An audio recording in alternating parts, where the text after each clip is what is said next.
俄乌战事让俄罗斯陷入了困境，中共在这场战事之中扮演的角色也越来越遭受质疑。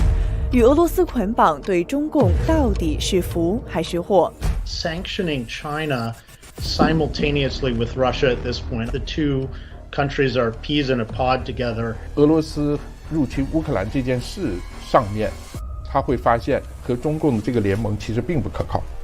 Putin is a very proud man, and I don't think that he will be very happy being a junior partner to Xi. 乌克兰战争是否会成为台海开战的预演？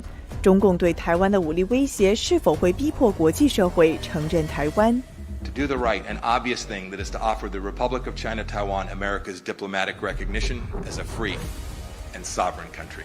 I support what Secretary Pompeo was saying. 不是说美国先承认台湾是一个独立国家，然后这个战争爆发，而是有可能这个战争因为某种原因先爆发了。We really need to have U.S. boots on the ground in Taiwan. We need to start decoupling from China. 大家好，欢迎收看菁英论坛，我是 Iris 陶明。我们知道的美国还有全世界对俄罗斯的制裁是越演越烈。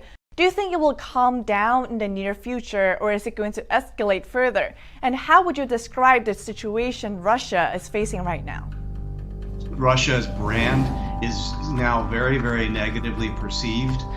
Whether that matters to Vladimir Putin and his staying power, I doubt it really changes fundamentals in Russia, but that remains to be seen. And so I think the early stages of this drama don't look very good for the West, in my view.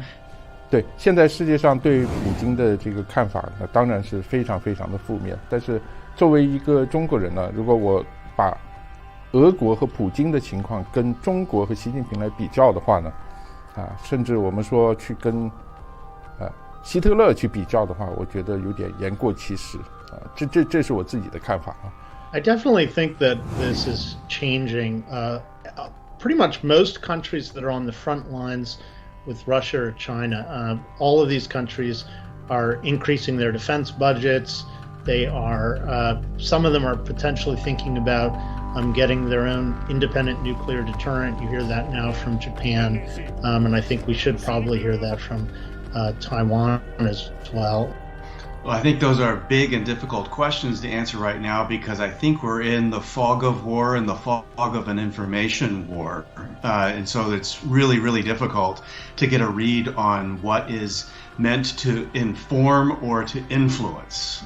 And so it does look like the resistance in Ukraine is going to grind on for some time, and perhaps Russia may have underestimated that. At the same time, Russian forces are still encircling the key cities of Ukraine, and that is definitely not a good position for the Ukrainian people to be in. There's been suffering, civilian casualties, migration flows have not gone forward without interruption or challenge, and I think largely NATO, Europe more broadly, and the United States were caught slow in responding to this after invasion.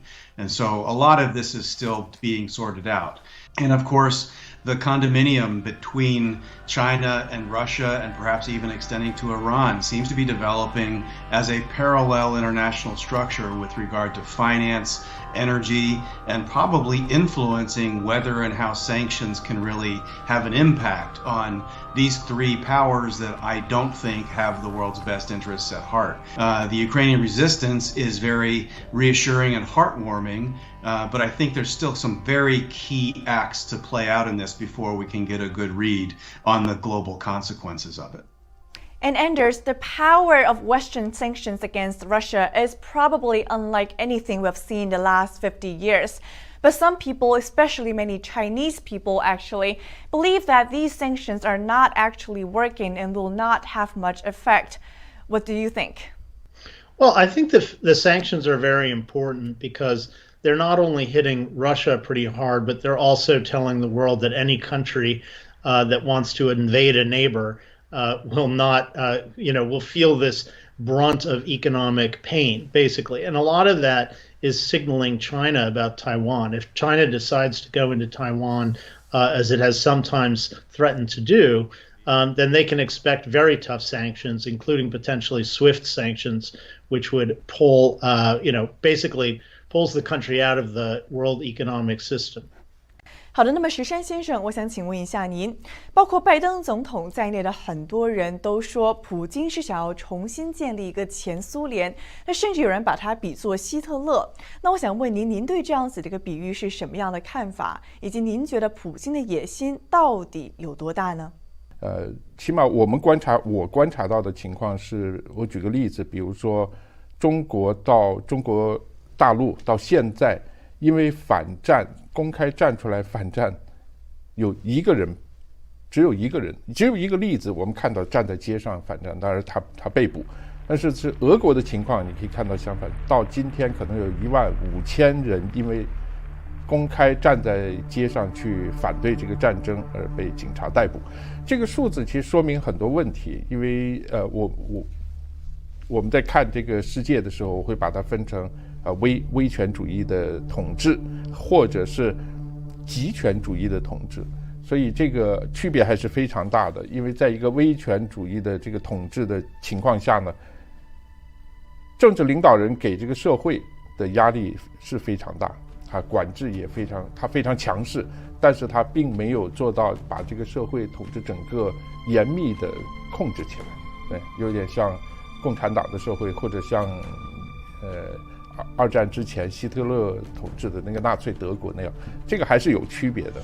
Some say that this war has changed the global strategic landscape that has been established since the end of the Cold War in 1992. So do you see a new Cold War coming at us? And if so, what kind of role do you think China will play in it?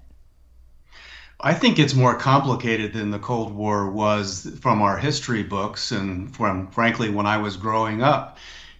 This new axis that is coming forward, China plays a very large role, I think a central role. Sometimes that central role is operating in the background, orchestrating whether sanctions will hurt or be deflected, but it also is at the cutting edge of information warfare. It is embedded into the financial and education systems and lots of other instruments of influence within many target powers in the West. When we look at the efforts that have been taken to resist or influence Russia in the early stages of this war, most of the actors that have been willing to do this have not been willing to do them to China when it came up to the Olympics. And I hope that this is changing their calculus to understand this is a very real toolbox to be able to use. But disentangling all of these equities from the United States and the broader free world from influence out of the CCP is going to be a much bigger exercise. I think that is the first part of this broader Cold War, if we want to call it that, but there certainly is a struggle to displace what has been the dominant Western-led ethos that won the Cold War, and we were told at the end of history, allegedly, was going to endure long into the future. Clearly, Xi Jinping and Putin, and I think a few others, have other designs, and now they are forming the debate right now. And exactly, I think US and China are definitely one of the main players in this entire, let us say, debate or changing times. So I would like to ask Anders, do you think that this could change the general direction of the US geopolitical strategies, especially towards China? Because we know that in the past, the US has always regarded CCP or the Chinese Communist Party as its biggest threat, especially during the Trump years. Do you see this changing in the coming future?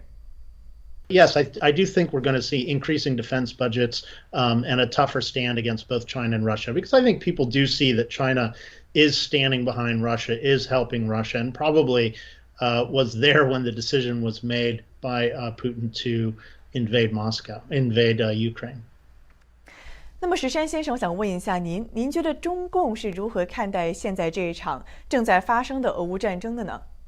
我相信他们对这一次的战争会看得非常非常仔细，从各个角度去进行观察，因为这个是关系到他们未来如何去行动，尤其是针对台湾的行动，这个会对他们有各个方面有很多的启示啊，或者说他对他们的帮助。那首先是肯定是从政治的方面。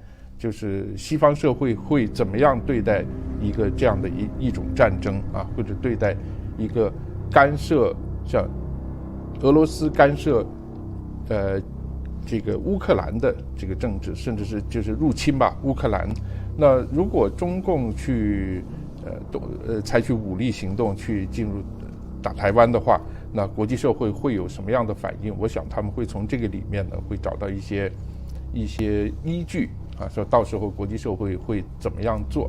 那至今为止，我们看到，因为国际社会反应非常的强烈，尤其是在经济和这个文化交流、科技合作方面，才可以说是最近50年从来没有这么强烈的一个反应。所以这一方面呢，这是其中一部分啊。对中共来讲呢，他们会去分析，会去判断，如果他们对台湾动武的话。国际社会会做一些什么事情？我估计他们会判断。第二个层面呢，肯定是从这个军事的层面，也就是说从战争本身的层面，因为我们可以看到呢，中国大陆方面和这个俄罗斯方面可能都有这个倾向，就是比较轻视这个他们的对手，在。俄罗斯方面，他们可能认为，可以很快采取一个闪电战的模式啊，可以很快解决乌克兰的问题啊，甚至是可能2到3天啊，最多1个星期之内，他们就解决整个乌克兰的问题。这样，西方不得不面对一个既成事实，在那个情况下再跟俄罗斯去谈判，这样他们就可以取得很大的一个主动。其实这也是中共方面对台湾问题的一个基本的思路。也就是他们可以采取闪电战的方式，用3天到5天，最多1个星期，把台湾问题解决掉。当然，我们可能都看到中国的有一些所谓的小粉红说，早上进攻啊，中午就占领这个台湾的总统府，晚上就开始发身份证了啊，第2天早上起来大家一起唱这个。中共的国歌了，这个呢，当然这个是比较夸张一点的，但在中共官场内，在中共的体制内，确实有这样的论调，是这种比较乐观，也就是说，他们确实是比较觉得自己可以很快的解决这个问题。但是乌克兰这场战争，他们如果仔细的观察的话，都会发现情况可能远远不是这么简单。当然，中共的这个整个武器系统啊，可能跟俄罗斯不太一样。它在资讯、在科技方面，可能它的使用会比俄罗斯更多一些。所以，但是我相信，如果比如说现在或者最近2年，如果发生类似的情况的话，可能它的结果都差不多。但是他们会非常密切的关注这方面的情况，就是从政治上、和军事上都会非常认真。So speaking of the biggest threat, which one do you think it really is? Is it Russia or China? And more importantly, there are a lot of concerns right now, as we were talking about whether CCP will try to take advantage of a distracted West to invade Taiwan. And some even say that, Ukraine's today will be Taiwan's tomorrow. So what do you think about this possibility? How likely is it that it's going to happen? Well, first on the question of which is a greater threat to American national interests, whether it's Russia or China, I don't actually think that's a close call. Russia is first and foremost a challenge for Europe's relationships with it. Beyond that, it definitely has some global repercussions, and it's mostly the consequences of Europe's failure to deter Russia to use its own military and economic weight in the right ways, I think, that brings us to this point of crisis, more so than Russia-American kind of competition or conflict. China is very, very different. China is a global influencer in many, many ways, way beyond just energy and weapons of mass destruction or military affairs. China has a massive global footprint and influence and is in some ways is much more embedded into every part of global life in ways the Soviet Union and today's Russia could only dream of. And so I think in terms of magnitude of challenge, China is just far ahead at the challenge for American national interests. The Ukraine today, Taiwan next, I understand the concern, and certainly I don't want Taiwan to be next. And so I have to be careful of my wish not being the father of my thought. At the same time, it's also very clear that the alliance structure in Europe is different from the alliance structure in Asia, and that might create some opportunities for preparing to improve deterrence with regard to China, where NATO, I think, as an alliance is struggling. And some of that is just because a North Atlantic alliance is different from a Europe alliance, which would have the pressure on them to lead. In Asia, we have separate alliances. First and foremost, the U.S.-Japan alliance, and Japan's long cultural and very substantive relationship with Taiwan is a very, very different factor for China to have to consider. I think the potential for Taiwan to endure is much greater than people assess. They forget that Taiwan endured 50 years of colonialism, 30 years of martial law.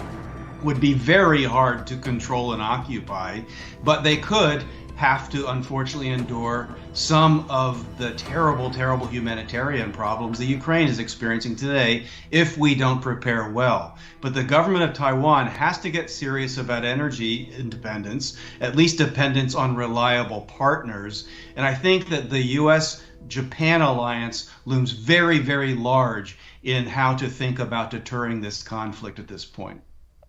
So, Stephen, you made a very good point, which is that our alliance in Indo-Pacific is actually different than that in Europe.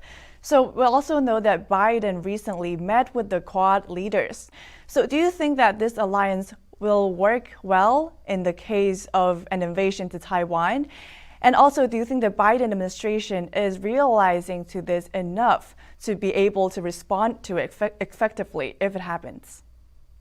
Well, the Quad is, I think, a very good structure. It's more of an informal conversation. It is not an alliance in the sense of, say, NATO, where an Article 5, an attack on one is an attack on all. So if China were to move against a member of the Quad, India is not necessarily engaged in that conflict. And of course, the situation with Taiwan is somewhat analogous to Ukraine in that it exists outside of an alliance structure. So when people talk about Europe and NATO, Ukraine is not a member of NATO. And so it's a little bit ambiguous what their engagement and response will be. And that's at the heart of what's happening right now before our eyes. Taiwan is under the U.S.-Taiwan Relations Act. There have been mentions of Taiwan being an important interest in the U.S.-Japan alliance. There have not been similar mentions of Taiwan in the U.S.-Korea alliance or with our Southeast Asian allies. And in terms of the Quad, there have been statements about peace and stability in the broader region being fundamental to all, but that is not very specific when a conflict actually would arise. I think we're in a better position in Asia than we have been in Europe, in part because I think parts of Asia know much more what the reality of the challenge from China is at this point, at least among those powers with weight. And that's why I would put Japan as a priority. India has a fighting force that knows battle, and China would have to be extremely careful about engaging them in any real military conflict. And I'd like to believe that Australia, once it comes out of the COVID fog, would realize that China did this to them and that they would get very, very serious about balancing against the challenges with China too. But I think we have grounds to work with that are improved in Asia, but a long way to go, given that Xi could be looking at this in the short term, and I hope he's not. I would like to ask Anders, what do you think about the current concerns about the U.S. potentially having to fight two wars in two different theaters, and i.e. Taiwan and right now Ukraine? And how ready do you think the U.S. is for that scenario? I don't really think we're ready for it at all at this point, just because the way in which China and Russia are being incredibly aggressive, and they're also being quite strategic in terms of trying to bite off just as much as they can chew without provoking a real military response other than military aid. I think the Ukraine situation has the lesson for it in terms of Taiwan is really that Taiwan cannot, basically has to rely on itself. As much as I would love to see the Quad and other alliance systems jump in favor of Taiwan if there's a Taiwan attack, basically an invasion of Taiwan, I think that Taiwan has to increase its military preparedness. It's got to make sure that its weapons are ready, that it's got enough of them on island. I think another big issue for Taiwan is resupply. We've been able to resupply Ukraine in the midst of a conflict. I'm not sure how ready we are to do that in Taiwan. So I think there needs to be a more of a focus on strategizing and preparing for a resupply situation in a Taiwan invasion. You mentioned a lot of things that Taiwan can do to defend itself. So I'd like to also ask you, what can the U.S. do in this case? Because we know that in the current Ukraine war, the U.S. is, sanctioning Russia very heavily. What kinds of sanctions do you think the U.S. might potentially be able to impose on the CCP in case of an invasion to Taiwan by it? Well, I think we actually should be sanctioning China simultaneously with Russia at this point. I think we need to recognize that the two countries are peas in a pod together, that they're doing this in a sense in concert along with their other illiberal allies around the world, like Steve mentioned, Iran and North Korea.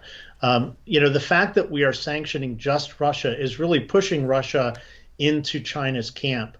It's reorienting Russia's economy towards China. So this is it's actually strengthening China, which, as I think most of us agree, is the longer-term bigger threat. So I'd like to direct the following question. 那么接下来这个问题，我想问一下 Steven 以及石山，您是否认为这场战争有可能会促使俄罗斯向中共靠拢呢？以及您是否觉得美国有必要把俄罗斯向西方的民主阵营拉近，而不是让它与中共越走越近，甚至一同为伍来对抗西方的社会呢？ To counter the U.S. and the Western societies. 对。这个对中国人来讲，这是一个非常有名的战略，就是每个中国人都看过《三国演义》，现在三个强国站在中间，当这个全球的这个冲突开始的时候，对美国来讲，对西方来讲，可能要看清楚最重要的这个敌人是谁，要看清楚这个。所以在过去这么多年我的意思是在川普的这个总统时代呢，是实际上美国确实是采用了一种像把俄罗斯拉入西方阵营的这样的一个尝试吧。我们不能说它这个是一个政策，它甚至是因为做这些事情受到美国国内的很多这个批评，但是这个尝试我觉得是很重要的。尤其是俄罗斯的现在，因为他已经跟这个乌克兰，他已经入侵乌克兰了，所以现在的情况可能确实有很多的变化。但是这个变化，正像刚刚两位说的，它事实上是一个，如果放在全球来看呢，它确实是一个局部的冲突。虽然这个冲突现在已经引起了大家非常非常的关注，因为可能会造成一些人道上的一些危机，但是从长线来看，我觉得还是有可能。俄罗斯和西方世界，尤其是和美国，会在乌克兰这个问题上达成某种程度的妥协。那我们回过头来也可以看到，在俄罗斯入侵乌克兰这件事上面，他会发现和中共的这个联盟其实并不可靠，并不完全可靠吧。起码这个中共在很多方面未必。他们做到了这个俄罗斯希望他们做的一些事情，这个中间会有很多裂痕。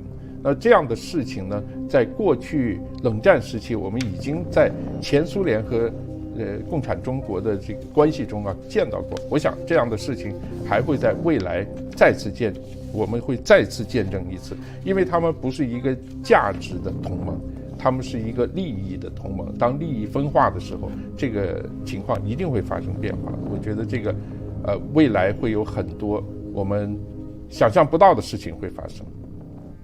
Well, I think for sure a lot of the action that the United States and the West has taken is pushing Russia more comfortably into the embrace of China. I don't think that will be a good embrace for Russia in the long term. Vladimir Putin is a very proud man. Russia in this arrangement is very clearly the junior partner, and I don't think that he will be very happy being a junior partner to Xi.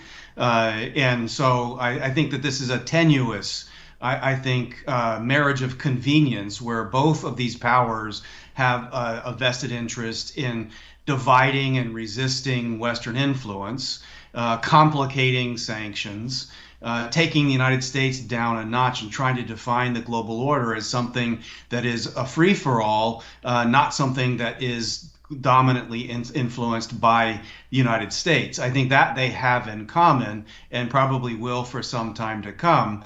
But I think when we look at this kind of challenge, it's all the more reason why we need to keep pressing our friends in Europe to grow up and step up and use the resources they have. Europe has a much larger economy than Russia's.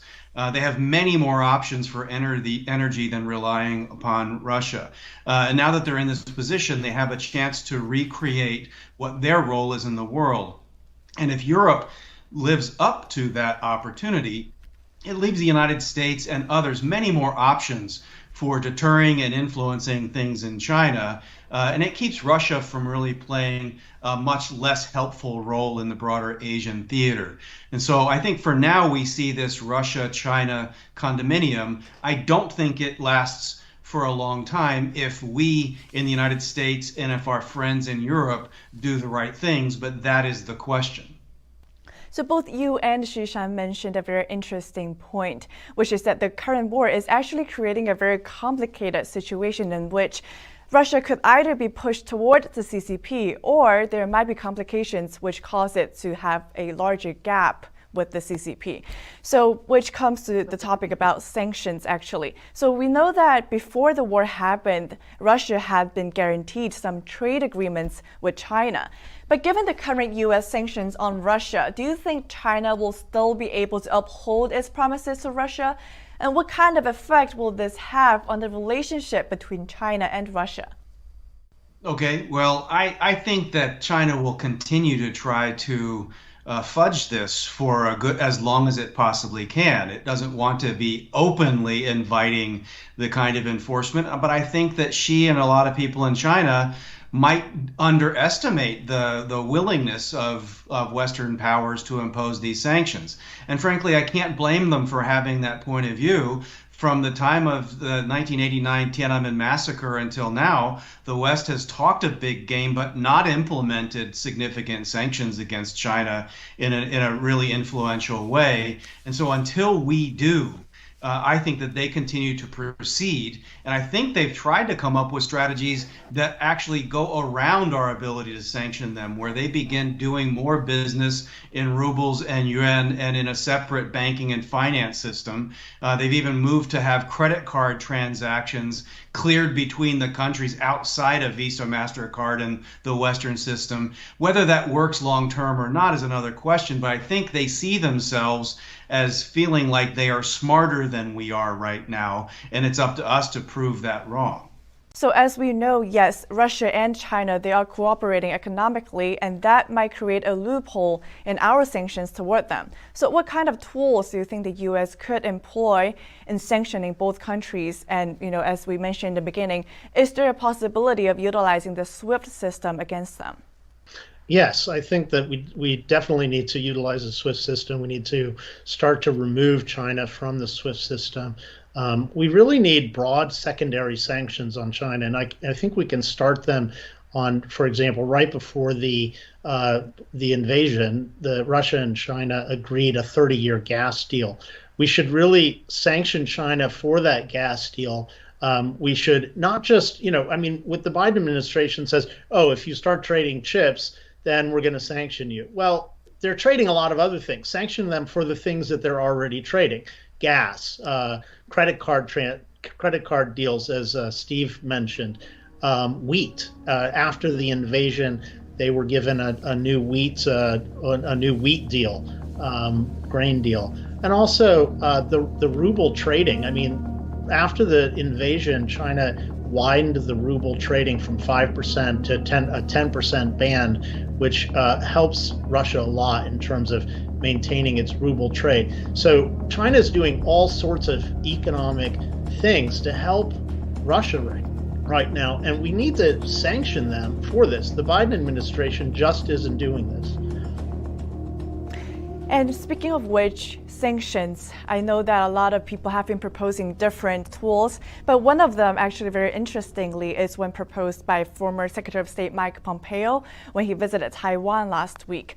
And during his visit to Taiwan, former Secretary of State Mike Pompeo actually suggested that the U.S. should recognize Taiwan diplomatically as a sovereign country. So what do you think about this recommendation? Well, I think when we start looking at the problems that came out of Ukraine's situation, there are some lessons to draw from that apply to whether we recognize Taiwan or not as whether it's the Republic of China or Taiwan, which I would prefer be recognized. So first, Ukraine was recognized as a separate, independent, sovereign nation. And in fact, it was under that status that a commitment was made. If they gave up the nuclear capabilities that were within their borders, they received security guarantees to protect their territorial integrity. And of course, that commitment was not honored, and their territory was compromised several years ago and continues to be compromised today. And so if I'm sitting in Taipei, I would not necessarily see a recognition as a separate, independent, sovereign nation and even a United Nations member with commitments from other countries as sufficient. So I would just double down on what Anders was saying about the need for a homegrown deterrence and defense capability. However, on the other side of that, I support what Secretary Pompeo was saying, because the United States and the West and others should not be hindering Taiwan's ability to do what is necessary to get what they need. And under a lot of our national laws, that requires being recognized as a sovereign government. And so it's this gray zone that we have pretended Taiwan is in, where we have imposed impediments upon their ability to help themselves. And I think that deserves a serious debate and revisit in the United States, in Japan, and in other serious countries around the world. If Taiwan wants to have military capabilities, it's a responsible global stakeholder. It should be allowed to have that. There will be financial ties that need to be revisited. But all of it, I think, is fair game and discussion, because ultimately, if Russia wants to use its revisionist claim to take another territory, we need to know that this has been talked about by the CCP for ages. And so we have to build a bulwark against them being able to make that argument and have that ability to execute it now. And as Steve mentioned, 那就像 Steven 所提到的，拿下台湾其实已经是中共多年以来的目标了。那我想请问一下石山先生，如今呢，美国的前国务卿蓬佩奥正式的提出了这么一个提议，而他本身呢也是仍然在美国政坛之中举足轻重的一位人物，甚至呢有可能美国在未来会出现这么的一个转向。那您觉得中共他看到了这一点，他会有什么样的想法，又或者行为上的动机呢？我想这个问题呢，可能就涉及到中共政权的生死问题了，因为现在中国呢，基本上它是中国大陆的所有的这个治国的价值观都是民族主义或者国家主义的方式，因为共产主义在中国大陆已经基本上崩溃了。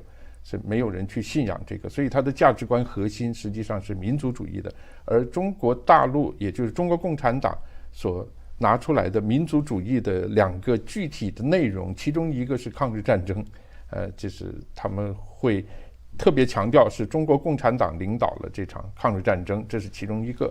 第二个就是台湾问题，所以这个台湾问题呢，如果台湾真正的如果要独立出去的话，或者是美国正式会承认台湾是一个独立国家的话，对中共来讲，它可能是一个关乎生死的问题。所以在这种绝望的情况下，他可能确实有可能会发起一场比较大的战争，这个我相信也是美国的政策所考虑的一个问题。所以在过去这么多年，美国一直是在帮助台湾的情况下，但是承认一个中国的政策。我记得上海公报是说台湾海峡两岸的中国人都认为自己是也属于一个中国，至于这个中国是中华人民共和国或者是中华民国呢，那可能就是有另外的说法。但这个政策我估计会一直推行下去，我估计美国不会走到这一步，除非台湾海峡真正发生了某种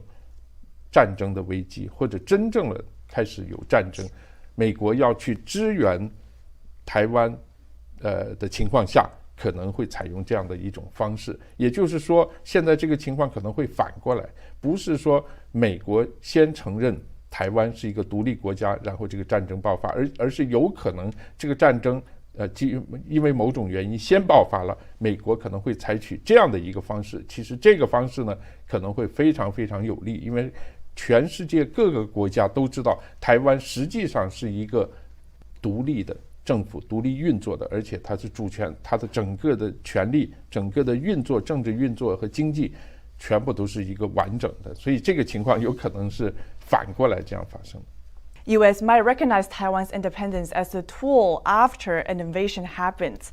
But also, while we're discussing the possibility of invasion, I would like to ask Anders, so we've seen that not only Mike Pompeo visited Taiwan, but also the Biden administration also sent a delegation to Taiwan formally around the same time. So what kind of signals do you think the U.S. is trying to send to Taiwan, especially amid this very special timing? Well, I think that, we have a bipartisan agreement that we want a peaceful situation in Taiwan. And I think that looking at Ukraine, we really need to have U.S. boots on the ground in Taiwan. We need a mutual defense treaty with Taiwan to really show and demonstrate commitment to Taiwan's defense. The problem with the Ukraine situation was that Russia believed that it could just move into Ukraine and have no real response from the U.S. and from the West. We can't allow that to happen. I mean, it's destroying cities in Ukraine.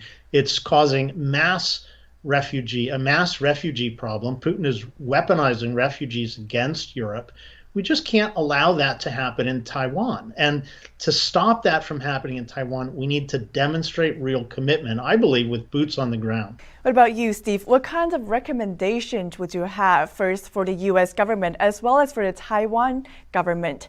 If they're looking closely at what's happening in Ukraine, they might be distracted by feelings of support and camaraderie with the Ukrainian people. But what they really need to be doing, and I support them in feeling that kind of mutual connection. But what they really need to be thinking about is how not to be a next Ukraine. And so they need to start thinking very, very hard about where their lines of dependency are and where they can realign their lines of reliance with more of the free world. So when everything from trade to resources to supply chains, all of that has to have a very, very hard look, and they need to begin moving now because some of those changes will take years and years to try to fulfill. But Taiwan also has a significant challenge looking at its energy dependence, very, very vulnerable to embargo. And so I think that they need to revisit looking at clean and modern nuclear energy. As a way to be able to survive. They might also want to talk to Elon Musk about moving some of these internet stations to Taiwan before an invasion, as he did after invasion in Ukraine, so that the lights and communication can stay on if there's some kind of a threat. So when we get back to the United States, I think the first recommendation to the United States, and I have no hope the Biden administration will take it on because they're very much in a conventional and traditional policy posture. But if they were open to thinking about real change for the real world, first, do no harm. Get out of the way of those who need to do things to take care of themselves. And that applies to Japan and to Taiwan. We can't fight a potential World War III if we're still bound by the thinking that came out of World War II. And that's essentially where U.S. policy is in East Asia in too many ways. And so that's the first thing. Second, don't let the Chinese or the CCP tell us who we can and can't deal with. Whether we recognize Taiwan or not doesn't change the fact that we're America, and we'll go where we please, and we'll receive who we please, and we'll use the words that we choose. And China can find a way to adapt to that. Find some courage before it's too late, is my view. That was a very important point. I think a lot of lawmakers have made that as well, which is U.S. should stand up against the CCP without making apologies. And I would like to also lastly ask Anders as well as Xu-Shan in terms of U.S., our own national security. Just as Steve mentioned, there are a lot of things that U.S. should do, both to protect Taiwan as well as ourselves. So what... 那美国政府应该要采取什么样的措施去保护美国呢？特别是我们看到现在世界上可以说是危险重重，又有乌俄打仗，又有来自中共的威胁。对我来讲，我看到美国对华政策最务实也是最有效的，其实是上一届政府的国务院，也就是蓬佩奥国务卿他提出来的一个观点，也就是把中国和中共分开，把中国政府和中国人民要分开。我觉得如果从这个角度去继续下去的话，会在中国发生很大很大的变化。实际上我们也看到了很多变化，在我们过去的新闻采访里面，在我们接触的和中国人的接触当中，我们看到了很多这种变化。这个如果这种政策一直推行下去的话，我觉得会有很大的作用，甚至比军事上的投入或者比很多经济上的一些制裁或者贸易战它起到的作用可能都大。这个是可能很多在美国的美国人是未必能够认识到的一个问题，他们会把中国当成一个整体，实际上中国并不是一个完整的一个整体，它在共产党的统治之下，这里面有很多的问题。这个如果能够往这个方向走，其实也应了孙子兵法里面说的上兵伐谋这个其次伐交，其次伐兵就是最后才打仗。最开始呢，要用很多这种谋略，或者用很多实与势的方式来解决这个问题。我觉得那个可能是一个最好的问题，要把共产主义的这个价值观要搞清楚。事实上，中共利用这个共产主义的价值观来对抗美国，或者对抗自由和民主的这个价值观，已经很多年了。在我的记忆里面，我们在中国大陆上大学80年代，在中国和美国关系最好的那个黄金时代，在中共的所有的政治教科书里面都是对美国是极端敌意的，共产党从来没有觉得美国人真的是我们的朋友，所以这一点恐怕很多美国人并不清楚。Well, I think that mentality is definitely important. We need to be tougher across the board on economic and military issues with China and Russia. One of the issues is that we've in part been paralyzed. Our policy response to China has been paralyzed by the deep economic ties we have with the country. We need to start decoupling from China because our economic trade with China, over $600 billion a year, our $2.3 trillion of institutional investments in China are really paralyzing our politicians because we have such a close link between our economic elites and our political elites in the United States. So we need to start reorienting our trade and investment to friendly countries. We need to empower other democracies, other allies, instead of empowering Beijing with our trade and investment. And at home, we need to take a much tougher stand against any even American businessmen who doing business in China who are then trying to influence Washington, D.C. to take a soft stand. 好的，到节目的最后呢，我们也想说，无论这个世界有多么的险恶，甚至变得越来越复杂，我们仍然希望这个世界充满和平，没有战争。到最后也非常感谢我们的3位嘉宾今天给我们带来精彩的分析。菁英论坛节目也会持续为大家关注世界以及关于中国的种种大事。感谢大家的收看，我们下一期再会。